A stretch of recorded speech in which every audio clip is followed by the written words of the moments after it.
नमस्कार दोस्तों आजकल पता नहीं चलता कब किस समय कोई किसी का दुश्मन बन जाए। कई बार तो हम तरक्की की ओर चढ़ते हैं तो कोई न कोई दुश्मन तैयार हो जाता है, लेकिन हमें उसका पता भी नहीं चलता। अगर वो ही दुश्मन अगर दोस्त में बदल जाए तो कितनी अच्छी बात है, क्योंकि दुश्मनी में हमेशा नुकसान होता है। आज हम स्वामी दयानंद सरस्वती की एक बताई गई कहानी के माध्यम से आप दुश्मन को दोस्त बना सकते हैं। उस कहानी से सीख सकते हैं कि दुश्मन को दोस्त कैसे बनाया जाता है। यह कहानी आपको बहुत सीख दे सकती है अगर इस कहानी को आप पूरा सुनते हो तो। अगर आपके पास इस समय कम है तो आप इस वीडियो को यहीं पर स्किप करके बाद में इस कहानी को ज़रूर सुनना चाहिए, और इसको हर व्यक्ति को सुनना चाहिए, क्योंकि यह एक बहुत ही महत्वपूर्ण बात है। यह स्वामी दयानंद जी की एक सीख है, जिससे किसी प्रकार की दुश्मनी की आई मुसीबत से आप बच सकते हो। तो दोस्तों, अब आप नीचे थोड़ा सा ध्यान कर सब्सक्राइब के बटन पर क्लिक कर दीजिए। तो चलते हैं हम इस कहानी की तरफ। दोस्तों, स्वामी दयानंद सरस्वती गंगा के तट पर एक बार ठहरे हुए थे।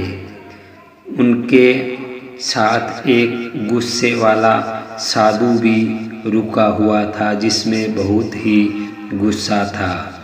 एक दिन स्वामी जी ने किसी बात पर नाराज हो गया था। वह प्रतिदिन उनकी कुटिया के पास जाता और उन्हें गंदी गंदी गालियां देने लगता था, लेकिन स्वामी जी बुरा मानने की बजाय गालियां सुनकर मुस्कुरा देते थे, और यह व्यवहार देखकर उनके भक्तों को बहुत ही आश्चर्य और हैरानी होती थी। भगत लोग कई बार गुस्से में आकर साधु का अनिष्टा करने की सोचते तो स्वामी जी कहते कि एक न एक दिन उसे अपनी गलती का एहसास खुद हो जाएगा। एक बार स्वामी जी के पास किसी ने फलों से भरी एक टोकरी बेची। स्वामी जी ने उसमें से कुछ अच्छे फल निकालकर उन्हें एक कपड़े में बांधकर अपने भगत को उसे दे आने के लिए कहा। भगत साधु के पास पहुंचा और बोला, ये फल स्वामी जी ने आपके लिए भेजे हैं। यह सुनते ही साधु पूरा क्रोध में आ गया। यह सुबह सुबह किसका नाम ले लिया।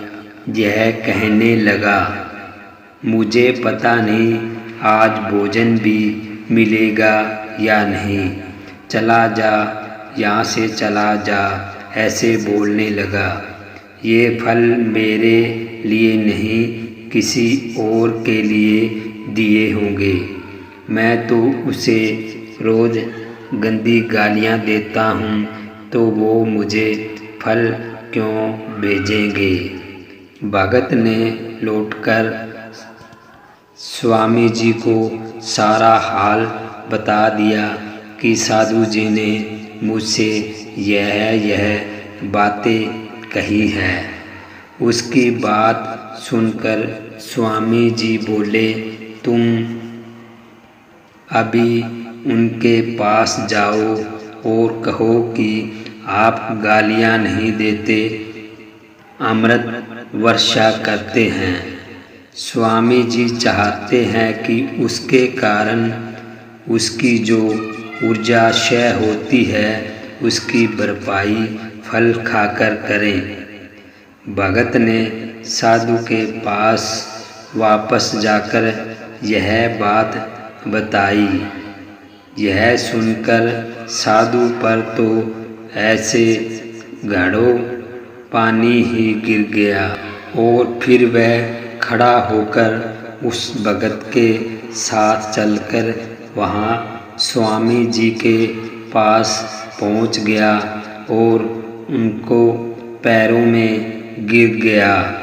उसे अपने किए कार्यों पर बहुत ही शर्मिंदगी हुई, शर्म आ गई और उसकी आँखों से पश्चाताप के आंसू निकलने लगे और वह अपने आप को बहुत ही गलत इंसान मानने लगा और वह स्वामी दयानंद कहने लगा कि मुझसे बहुत ही बड़ी गलती हुई है और मैं आपको बहुत ही गंदे तरीके से व्यवहार करता और आपको गालियाँ देता रहता था और आप मेरी गालियाँ सुनकर आप शांत में रहते थे और आप कभी भी क्रोधित नहीं होते थे। मुझसे बहुत बड़ी भूल हुई है और मैं इसका पश्चाताप कर रहा हूँ। तो दोस्तों, इस कहानी के माध्यम से आप सीख सकते हैं कि दोस्त बनाया जा सकता है अपने शत्रु को बिल्कुल शांत में और मीठी बोली के द्वारा।